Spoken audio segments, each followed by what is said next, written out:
To cooking with mummy. ഇന്ന് ഞാൻ നിങ്ങൾക്ക് വേണ്ടി തയ്യാറാക്കിയിരിക്കുന്നത് ഒരു restaurant style egg fried rice ആണ്. അത് നമുക്ക് വീട്ടിൽ എങ്ങനെ ഈസി ആയിട്ട് തയ്യാറാക്കാമെന്നാണ് കാണിച്ചിരിക്കുന്നത്. ഫ്രൈഡ് റൈസ് ഒരു ചൈനീസ് ഡിഷാണെങ്കിലും നമുക്ക് മലയാളികൾക്കും ഒരുപോലെ ഇഷ്ടമാകുന്ന ഒരു വിഭവമാണ്. അപ്പോൾ നമുക്ക് വീഡിയോയിലേക്ക് പോകാം. അതിനു മുൻപായി ഞങ്ങളുടെ വീഡിയോ ആദ്യമായിട്ടാണ് കാണുന്നതെങ്കിൽ സബ്സ്ക്രൈബ് ചെയ്യണം, ചാനലിനെ സപ്പോർട്ട് ചെയ്യണേ. അപ്പോൾ നമ്മുടെ ഫ്രൈഡ് റൈസ് റെഡിയാക്കുന്നതിന് വേണ്ടി എഗ് ഫ്രൈഡ് റൈസ് റെഡിയാക്കുന്നതിന് വേണ്ടി ഞാനിവിടെ 1 കപ്പ് റൈസ് എടുത്ത് കഴുകി വൃത്തിയാക്കി എടുത്ത് വെച്ചിരിക്കുന്നതാണ്. ഞാനിവിടെ എടുത്തിരിക്കുന്നത് ടിൽഡയുടെ ബസ്മതി റൈസാണ്. അത് ഈ കപ്പിന് 1 കപ്പ് മെഷർ ചെയ്തിരിക്കുന്നത്. ഇപ്പം നിങ്ങളുടെ കയ്യിലുള്ള ഏത് കപ്പാണോ അത് വെച്ച് മെഷർ ചെയ്യുക. ഞാനിപ്പോൾ ഒരു അളവ് കാണിച്ചതേ ഉള്ളൂ. അപ്പോൾ ഇത് ഞാൻ കഴുകി വൃത്തിയാക്കി വെച്ചിരിക്കുന്നതാണ്. ഇനി നമുക്കിതൊരു ഏകദേശം ഒരു 25-30 മിനിറ്റോളം ഇതിനെ ഒന്ന് സോക്ക് ചെയ്യണം. അതിനുള്ളിലേക്ക് ഞാനൊരു ചെറു ചൂടുവെള്ളം ഒഴിച്ചു കൊടുക്കുവാണേ. അപ്പം ഇതിവിടെ കിടന്നൊരു 25 മിനിറ്റ്സോളം ഒന്ന് സോക്ക് ചെയ്യട്ടെ. അപ്പോൾ നമ്മളുടെ റൈസ് വേവിക്കുന്നതിന് വേണ്ടി ഞാനൊരു പാനിലോട്ട് വെള്ളം വെച്ച് തിളച്ചിട്ടുണ്ട്. ഏകദേശം ഒരു 1.5 ലിറ്റർ വെള്ളമാണ് ഞാൻ എടുത്തിരിക്കുന്നത്. നമ്മുടെ 1 കപ്പ് റൈസ് ഞാൻ തിളപ്പിച്ചതിൽ നിന്ന് ഡ്രെയിൻ ചെയ്തെടുക്കാനുള്ളതാണ്. അപ്പോൾ അതിലേക്ക് നമുക്ക് ഈ സോക്ക് ചെയ്ത് വെച്ചിരിക്കുന്ന റൈസ് ആഡ് ചെയ്ത് കൊടുക്കാം. ആ റൈസ് മൊത്തം ഞാൻ അതിലേക്ക് ആഡ് ചെയ്തു. ഫുൾ ഫ്ലെയിം ആക്കി ഇത് ഇവിടെ ഇരുന്ന് ഒരു നല്ലതായിട്ട് വെട്ടി തിളയ്ക്കുന്നതോടും വരെയും ഫുൾ ഫ്ലെയിമിലിട്ട് നമുക്കിത് ഒന്ന് 80% വേവിച്ചെടുക്കണം. ഫുള്ള് വേവണ്ട, ഒരു 80% വേവിച്ചാൽ മതി. അപ്പം ഇതിനുള്ളിലേക്ക് ഒരു കാര്യം കൂടെ ആഡ് ചെയ്യണം. നമ്മൾ ഈ ഒരു സമയത്ത് തന്നെ ഒരു 1/2 ടീസ്പൂണോളം ഉപ്പ് ആഡ് ചെയ്ത് കൊടുക്കുവാണേ. ആ റൈസിലൊന്ന് പിടിക്കാനായിട്ട് 1/2 ടീസ്പൂൺ ഉപ്പ്. പിന്നെ ഏതെങ്കിലും റിഫൈൻഡ് ഓയിൽ, ഞാനിവിടെ ചേർക്കാൻ പോകുന്നത് സൺഫ്ലവർ ഓയിലാണ്. നിങ്ങൾ ഇപ്പം സൺഫ്ലവർ ഇല്ലെങ്കിൽ വെജിറ്റബിൾ ആണെങ്കിൽ ഏതെങ്കിലും റിഫൈൻഡ് ഓയിൽ ഒഴിക്കണം. ഇതൊഴിക്കരുത്, വെളിച്ചെണ്ണ ഒഴിക്കരുതേ. അപ്പോൾ നമുക്കിത് അങ്ങോട്ട് മൂടി വെച്ച് ഒന്ന് ഇളക്കിയിട്ട് കൊടുക്കാം. ഒന്ന് ഇളക്കിയിട്ട് കൊടുത്തതിന് ശേഷം ഇത് ഫുൾ തിള വന്ന് ഒരു 80% വേവട്ടെ. അപ്പോൾ നമ്മുടെ റൈസ് ഒരു മീഡിയം ഫ്ലെയിമിൽ കിടന്ന് ഒരു 10 മിനിറ്റ്സ് പോലും ബോയിൽ ആകണ്ട. അതിന് മുമ്പിൽ തന്നെ ഇത് വേഗം വളരെ ശ്രദ്ധിക്കണം, വെന്ത് കുഴഞ്ഞു പോകാതിരിക്കാൻ. അത് വെന്ത് കുഴഞ്ഞു പോയാൽ പിന്നെ നമ്മുടെ ഫ്രൈഡ് റൈസ് ശരിയാകത്തേ ഇല്ല. അപ്പോൾ അത് നോക്കി നിന്ന് നമ്മളിതിനെ വേവിച്ചെടുത്ത് നമുക്ക് ഡ്രെയിൻ ചെയ്തെടുക്കണം. അപ്പോൾ ഇതിനെ ആയി വരുന്നു, കണ്ടോ, ഈ ഒരു രീതിയിൽ റൈസ് ആയി വരുന്നുണ്ട്. അപ്പോൾ നമ്മൾ റൈസ് 80%ഓളം വെന്തിട്ടുണ്ട്. ഞാനപ്പോൾ ഇതിനെ പെട്ടെന്ന് തന്നെ ഡ്രെയിൻ ചെയ്യാം. അപ്പോൾ നമ്മളുടെ റൈസ് ഡ്രെയിൻ ചെയ്യാൻ വെച്ചിരിക്കുവാണ്. ഇനി ഇതിലും കൂടുതൽ സമയം ജസ്റ്റ് ആ വെള്ളം ഒന്ന് പോയി കഴിയുമ്പോൾ തന്നെ നമ്മൾ 2 പ്ലേറ്റിലേക്ക് സ്പ്രെഡ് ചെയ്ത് ഇതിനെ ആറിച്ചെടുത്ത് ഫ്രിഡ്ജിൽ 2 മണിക്കൂറോളം തണുക്കാൻ വെക്കാൻ പോവുക. ഇതിൽ തന്നെ ലീവ് ചെയ്താൽ ഇത് വീണ്ടും വെന്ത് കുഴഞ്ഞു പോകാനുള്ള സാധ്യതയുണ്ട്. അപ്പോൾ നമ്മുടെ ഫ്രൈഡ് റൈസ് നമ്മൾ ഉദ്ദേശിക്കുന്ന രീതി വരത്തില്ല. അപ്പോൾ അത് ഞാനൊരു പ്ലേറ്റിലേക്ക് മാറ്റാൻ പോവാം. അപ്പോൾ അടുത്ത സ്റ്റെപ്പ് എന്ന് പറയുന്നത് നമ്മുടെ റൈസ് തണുക്കാൻ വെച്ചിരിക്കുകയാണ്. ആ ഒരു സമയത്ത് നമുക്ക് എഗ്ഗ് സ്ക്രാമ്പിൾ ചെയ്തെടുക്കാം. അതിനുവേണ്ടി ഞാനൊരു 3 എഗ്ഗ് എടുത്ത് ബീറ്റ് ചെയ്ത് വെച്ചിരിക്കുന്നതാണ്. പാൻ അടുപ്പിലോട്ട് വെച്ച് അതിലേക്ക് 2 ടേബിൾ സ്പൂൺ റിഫൈൻഡ് ഓയിൽ ഒഴിച്ചു കൊടുത്തിട്ടുണ്ട്. അപ്പം നമ്മൾക്ക് ഈ മുട്ട അതിലേക്ക് ഒഴിച്ചു കൊടുക്കാം. എന്നിട്ടിതിനെ നന്നായി ഒന്ന് സ്ക്രാമ്പിൾ ചെയ്തെടുക്കാം.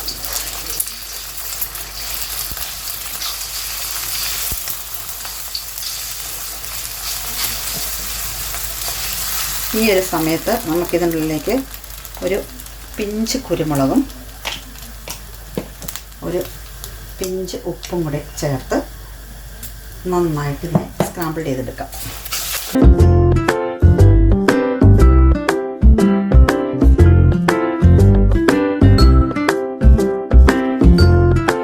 അപ്പം നമ്മളുടെ എഗ്ഗ് സ്ക്രാമ്പിൾഡ് ആയിട്ടുണ്ട്. നമുക്ക് ഇതിനെ ഒരു പ്ലേറ്റിലേക്ക് മാറ്റി വെക്കാം. സെയിം പാൻ തന്നെ വൃത്തിയാക്കി ഞാൻ വീണ്ടും വെച്ചിട്ടുണ്ട്. അത് ചൂടായി. അതിലേക്ക് അഗെയിൻ നമ്മൾ ഒരു 2 ടേബിൾ സ്പൂണോളം ഏകദേശം എണ്ണ ഞാൻ ഒഴിച്ചു കൊടുക്കുവാണ്. സൺഫ്ലവർ ഓയിലാണ് ഒഴിച്ചിരിക്കുന്നത്. ഏതെങ്കിലും റിഫൈൻഡ് ഓയിൽ ഒഴിച്ചു കൊടുക്കുക. ചൈനീസ് വിഭവങ്ങൾ എപ്പോഴും ഹൈ ഫ്ലെയിമിൽ ഫാസ്റ്റായി വേണം കുക്ക് ചെയ്യാൻ. അതുകൊണ്ട് തന്നെ ഇൻഗ്രീഡിയൻസ് എല്ലാം കുക്ക് ചെയ്ത് തുടങ്ങുന്നതിന് മുൻപ് തന്നെ റെഡിയാക്കി വെക്കാൻ ശ്രമിക്കണേ. അപ്പോൾ എണ്ണ ചൂടായി കഴിയുമ്പോൾ അതിലേക്ക് നമുക്ക് അരിഞ്ഞു വെച്ചിരിക്കുന്ന 2 ടേബിൾ സ്പൂൺ വെളുത്തുള്ളി ഞാനിവിടെ അരിഞ്ഞ് റെഡിയാക്കി വെച്ചിട്ടുണ്ട്. ചെറുതാക്കി അരിഞ്ഞ് വെച്ചിട്ടുണ്ട്. അത് ആഡ് ചെയ്യുവാണേ.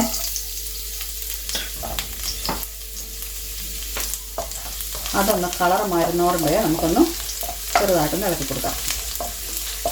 നമ്മുടെ വെളുത്തുള്ളി ചെറുതായി ഒന്ന് കളർ മാറി വന്നിട്ടുണ്ട്. അതിനുള്ളിലേക്ക് ഈ നമ്മുടെ സ്പ്രിംഗ് ഒനിയനില്ലേ, സ്പ്രിംഗ് ഒനിയൻ്റെ ചോട്ടിലെ ആ വൈറ്റ് പാർട്ടുണ്ടല്ലോ, ആ പൾപ്പ്, അതൊന്ന് ആദ്യത്തിലേക്ക് ആഡ് ചെയ്ത് കൊടുക്കാം. നെക്സ്റ്റ് ആഡ് ചെയ്യേണ്ടത് അതാണ്. അതിനുശേഷം അതിനുള്ളിലേക്ക് ഒരു ക്യാപ്സിക്കം ഏകദേശം ഒരു 3 ടേബിൾ സ്പൂൺ ഉണ്ട്. ഇത് ഓപ്ഷനിലാണ്, ഇതില്ലെങ്കിൽ ഇട്ടില്ലെങ്കിലും വലിയ പ്രശ്നമൊന്നുമില്ല. അതിനുശേഷം ചെറുതായി അരിഞ്ഞു വെച്ചിരിക്കുന്ന ക്യാരറ്റ് അതും അതിലേക്ക് ഇട്ട് കൊടുത്തു. ഈ ഒരു സമയത്ത് നിങ്ങൾക്ക് ബീൻസ് ഉണ്ടെങ്കിൽ ബീൻസും വേണമെങ്കിൽ ആഡ് ചെയ്യാം കേട്ടോ. എൻ്റെ ബീൻസ് ഇല്ലായിരുന്നു, അതുകൊണ്ട് ഞാൻ ബീൻസ് ആഡ് ചെയ്യുന്നില്ല. ഇതെല്ലാം ചെയ്യേണ്ടത് എന്താണെന്ന് വെച്ചാൽ ഹൈ ഫ്ലെയിമിൽ വേണം ഇത് നമ്മൾ ഒരു 1 മിനിറ്റോളം ഒന്ന് ഇളക്കിയെടുത്താൽ മതി. ഹൈ ഫ്ലെയിമിൽ ഇളക്കിയെടുക്കണം. അല്ലെങ്കിൽ സാധാരണ നമ്മൾ വെജിറ്റബിൾ കുക്ക് ചെയ്യുന്ന പോലെ സ്ലോ കുക്കായിട്ടല്ല ഫ്രൈഡ് റൈസിന് ചെയ്യേണ്ടത്. ഹൈ ഫ്ലെയിമിൽ ഒരു 1 മിനിറ്റ് ഒന്ന് വാടി വന്നാൽ മതി ഇത്. അപ്പോൾ നമ്മളുടെ വെജിറ്റബിൾസ് ഏകദേശം ഹൈ ഫ്ലെയിമിലിട്ട് റെഡി. അതിനുള്ളിലേക്ക് നമ്മൾ സ്ക്രാമ്പിൾഡ് ചെയ്ത് വെച്ചിരിക്കുന്ന എഗ്ഗ് ആഡ് ചെയ്ത് കൊടുക്കാം. ആ എഗ്ഗ് ആഡ് ചെയ്ത് അത് നന്നായിട്ടൊന്ന് മിക്സ് ചെയ്യുക. ഹൈ ഫ്ലെയിമിൽ തന്നെ നന്നായി മിക്സ് ചെയ്തെടുക്കാം.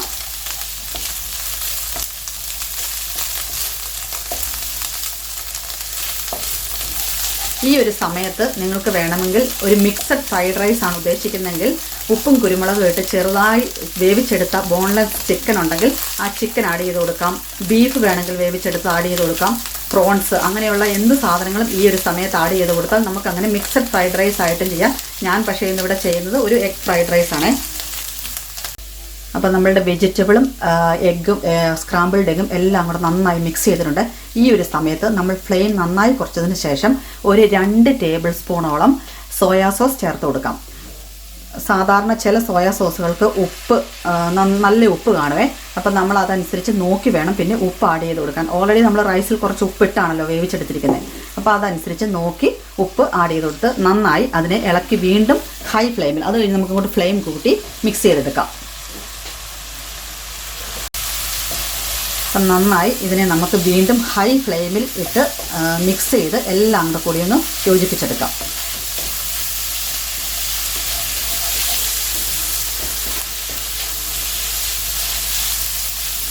ഈ ഒരു സമയത്ത് നിങ്ങൾക്ക് വേണമെങ്കിൽ ഒരു ചില്ലി ഗാർലിക് സോസ്, അത് ഓപ്ഷനിലാണ്, വേണമെങ്കിൽ ചേർക്കാം.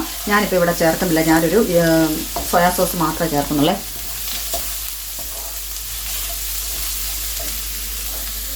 അപ്പോൾ മിക്സുകളെല്ലാം കൂടെ റെഡി ആയിട്ടുണ്ട്.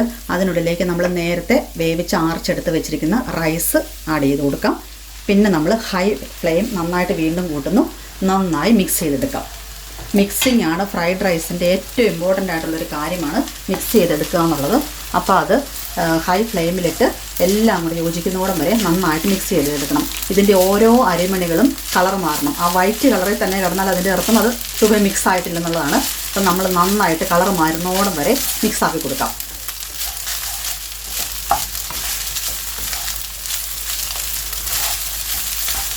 ഈ ഒരു സമയത്ത് നമ്മൾ ഒരു പിഞ്ച് കുരുമുളക് പൊടി ഇതിനുള്ളിലേക്ക് ആഡ് ചെയ്ത് കൊടുക്കാം.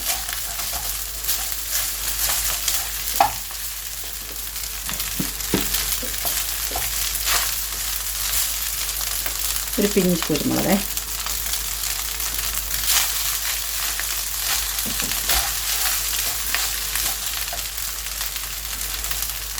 അപ്പം നമ്മളുടെ ഇത് കണ്ടോ, നമ്മളുടെ ആ അരിമണികളെല്ലാം കറക്റ്റായിട്ട് വെന്ത് കുഴയാതെ നല്ല കറക്റ്റായിട്ട് ആ കളറൊക്കെ എല്ലാം ഒരുപോലെ വന്നിട്ടുണ്ട്. വൈറ്റ് കളറായിട്ട് ഒരു റൈസ് പോലും നമുക്ക് ഇതിനകത്ത് കാണാനില്ല.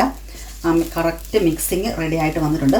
പിന്നെ ആ ഫൈനൽ സ്റ്റേജ് ആകുമ്പോൾ നമ്മൾ ആ എടുത്ത് വെച്ച സ്പ്രിംഗ് ഒനിയൻ ഇല്ലേ, അതിൻ്റെ വൈറ്റ് പാർട്ടാണ് ആദ്യം ചേർത്ത് പൊടിച്ചത്. പിന്നെ ആ ലീഫായിട്ട് നിൽക്കുന്ന ആ ഗ്രീൻ പാർട്ട് നമ്മൾ ഈ ഒരു സമയത്ത് അതിൻ്റെ ഒരു ഭംഗിക്ക് വേണ്ടി ഗാർണിഷ് ചെയ്യാൻ ഫൈനലാണ് ചേർത്ത് കൊടുക്കുന്നത്. അപ്പോൾ അതും കൂടെ ചേർത്ത് കൊടുത്ത് ഒന്നും കൂടെ മിക്സ് ചെയ്ത് കഴിയുമ്പോൾ നല്ലൊരു ഫ്ലേവർ, സ്പ്രിംഗ് ഒനിയൻ്റെ ഒരു ഫ്ലേവർ ഈ ഫ്രൈഡ് റൈസിന് ഏറ്റവും കൂടുതൽ ടേസ്റ്റും ഒരു ഭംഗി, കാണാനൊരു ഭംഗിയും നൽകുന്നതാണ്. പ്ലേറ്റിലോട്ടൊക്കെ എടുത്ത് വെച്ച് കഴിയുമ്പം ആ ഗ്രീൻ കളറൊക്കെ ലാസ്റ്റ് കാണുമ്പോൾ ഒരു പ്രത്യേക ഭംഗിയാണ്. അപ്പോൾ അത് നമുക്ക് ലാസ്റ്റ് വേണം ഇട്ട് കൊടുക്കാൻ. എന്നിട്ട് വീണ്ടും ഒന്നും കൂടെ മിക്സ് ചെയ്ത് നമ്മൾ ഫ്ലെയിം ഓഫ് ചെയ്യുക. നമ്മുടെ ചൈനീസ് എഗ് ഫ്രൈഡ് റൈസ് അങ്ങനെ റെഡിയായി കഴിഞ്ഞു. Restaurant style egg fried rice അങ്ങനെ റെഡി ആയിട്ടുണ്ട്. ഫ്രൈഡ് റൈസ് എപ്പോഴും ചൂടോടെ തന്നെ സെർവ് ചെയ്യണം. ഇത് മൂടി വെക്കരുതേ, മൂടി വെച്ചാൽ ആവി തട്ടി അതിൻ്റെ ആ ഫ്ലേവർ അങ്ങ് മാറിപ്പോകും. ഇത് ചില്ലി ചിക്കൻ്റെ കൂടെ ഒരു നല്ല ബെസ്റ്റ് കോമ്പിനേഷനാണ്. അപ്പോൾ thank you for watching. By.